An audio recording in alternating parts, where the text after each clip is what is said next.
All right, let's see if I can climb up on this forklift, not fall on my ass here. So I got it to a high point. I want to get a drone eventually and do a flyover.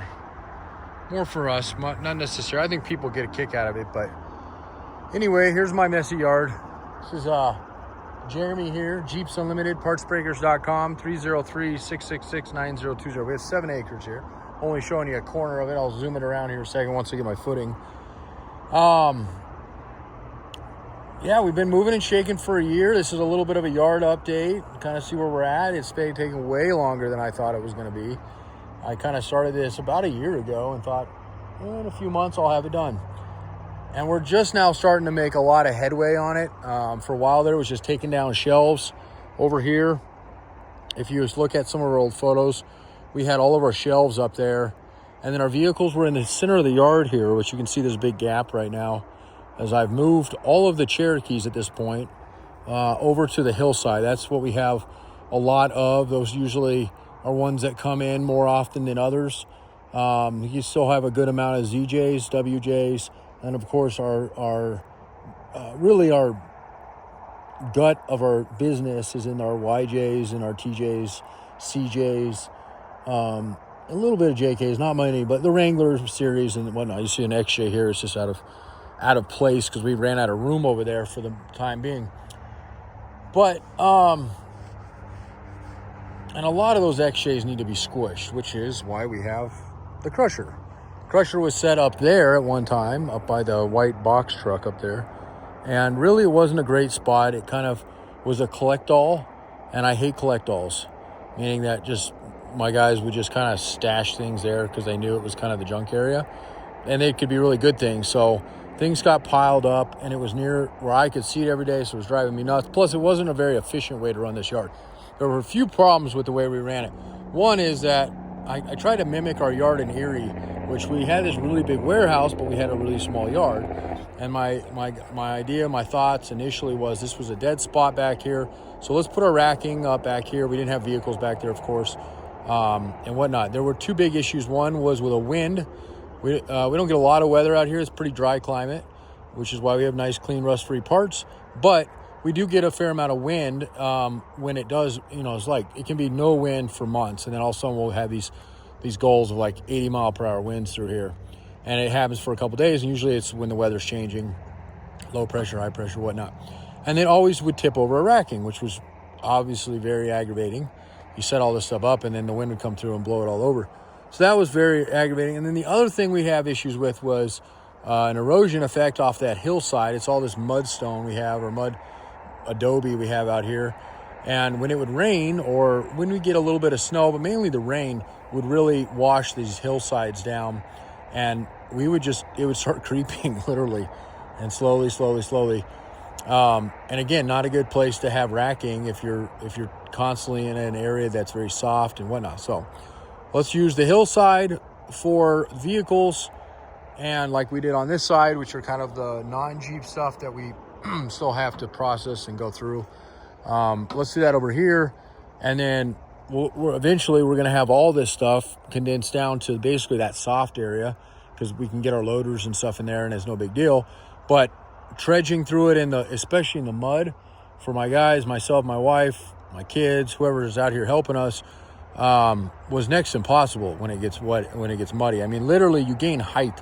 You got to have like Popeye calves out here to walk in this mud, because you gain layers. Like you'll get up to, I kid you not, you'll get up to the shop or the house and you'll have 6 inches of mud on your feet, like thick.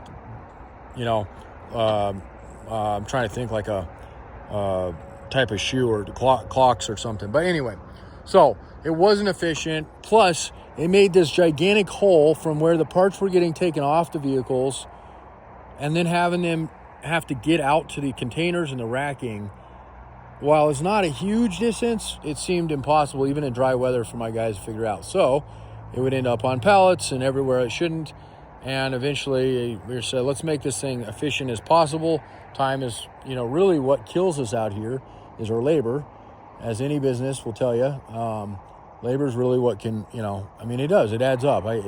People would be blown away when I tell them on a low labor season, we're paying $7,000, $8,000 every 2 weeks. For us, that's a lot. It absolutely is devastatingly, especially if we don't have a lot of cells. And if we're not paying attention to where our parts go and we're losing track of them or they're getting damaged, then we're doing ourselves no favors. We're going one step forward, two steps back, and it's literally what it's been feeling like for a long time. So decided, let's pull it all down. Now, you can kind of see a couple little piles over here. A lot of this came off of shelves. You can see this is kind of our collect all right now. A lot of this needs to be squished or got rid of. There's still some good stuff in here, but most part this is just junk waiting for that thing to be up and running. That thing cannot be set unless it's perfectly level. It will not work. It will literally break the machine. It needs to be perfectly level. We've been working on a pad back here in the corner, and it's come out really great. We got the dozer up and going, so they've got that all leveled, which is awesome. John worked today on the tractor, and tomorrow they're bringing in, 30 tons of crushed rock to put down as a base, and then hopefully by the end of tomorrow or the next day, we'll have this guy not only moved but set, leveled. We can pull out the pull truck, which will also be pulling out we have some really nice semi trailers that have been graciously in my wife's front porch view for literally about a year. So she'll be happy to have those moved. Those are going to go over there. We're going to set up our Connex containers. We're going to move over here as well and put some roofing or lean-to structures in between and get kind of a makeshift garage going. As much as we wanted to put a pole barn or a big building up, and that's really what we were aiming for, unfortunately the permitting out here for anything but a pole barn is beyond what I want to do, which is update the highway. I don't want to do that.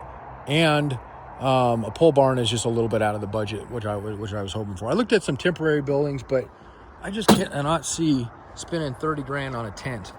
I don't like anything air and whatnot. Now, you see this mess over here. This is all of what we had on the racking, and look what it's just amazing how much stuff we had on racking on inside. Everything that's out here that we put out here is stuff that is either outside of the vehicle, is broken, like there's a Pinstar engine over here that's trashed. It's got a good tranny on it, but that's about it. Or something that goes outside of the vehicle. Hard tops, axles, drive shafts, stuff like that. None of our intakes or none of our ECMs, our wiring harnesses, anything like that. All that stuff's stowed away inside where it needs to be. Wheels. So we have literally about an acre, I would say, of this yard right now, maybe a little bit more, is taken up of just pallets that came off of the racking, and which is one of the reasons I would love to have a drone. Again, if anything else, just to tell our story to our kids later, show them. Because we've already moved, we moved our junkyard from Erie to Grand Junction in 2018, and that was a huge endeavor. Like, no joke, it was 240 miles and some of the most treacherous mountains in between. I was going 2 or 3 times a week, back and forth, making load after load after load. Let me tell you, not only was that difficult, but it's even more difficult to still see parts in this yard that I know I moved. And I think, I should have just thrown that crap away. But, you always think you're going to find something. My precarious place up on my perch here. So I'm going to try to slowly work myself down. Anyway, so that was hard enough, let alone we bought out or purchased the rest of the inventory at AMC Auto that was in Long Beach, California. We got a good portion of Olympics inventory up in Washington. And all those times we moved that stuff physically. My wife and I, or some of the guys we brought up, we did it all. It was crazy. It was insane. But yet there was a little bit more of an easy path because we knew it was all loaded here or it was all in piles here. We pick it up, put it on a moving truck or a trailer, and then towed it thousands of miles back home and unload it. And that was basically it. And then when we did Erie, it was similar. It wasn't, we kind of just piled it up. This yard has been fun, but I'm at the point now where I just want it done. I am beyond ready for this yard to be organized. It is driving me absolutely insane that we've I guess that's the thing. When we were in Erie, we did that move over here. We had the yard still was running, so our organization was still intact.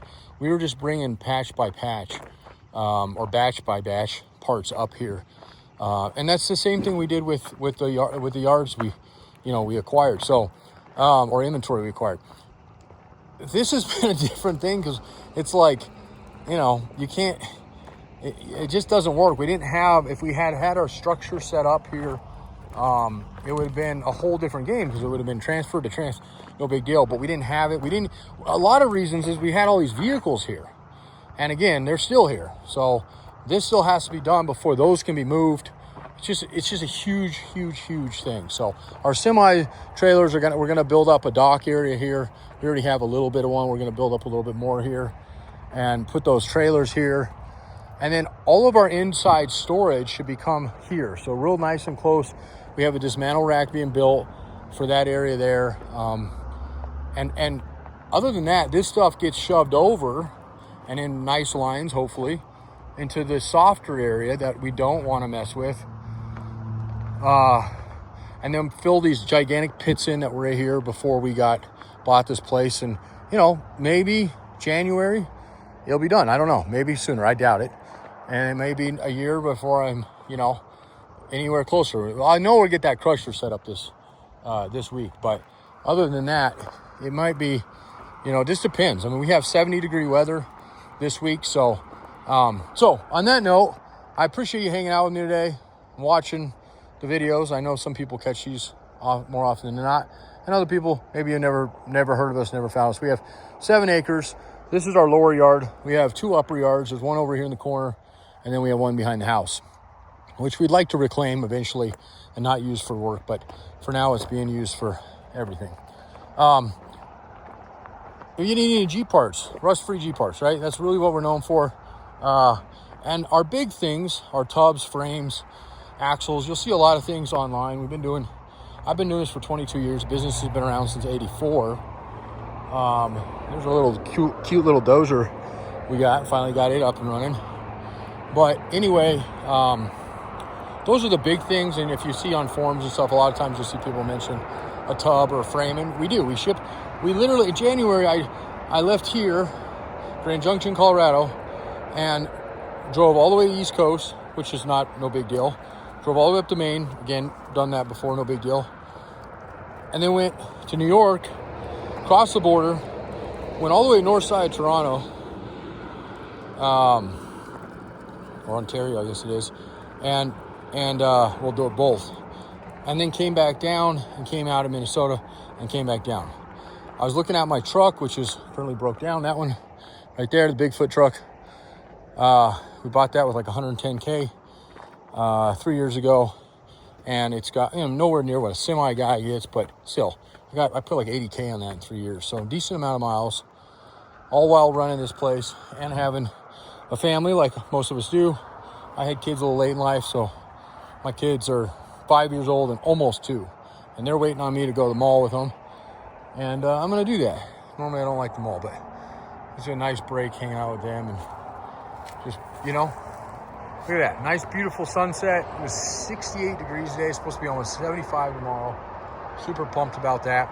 But yeah, give us a call if you need anything. 303-666-9020. Again, that's 303-666-9020. PartsBreakers.com. We look forward to talking with you guys and helping you out. Thank you.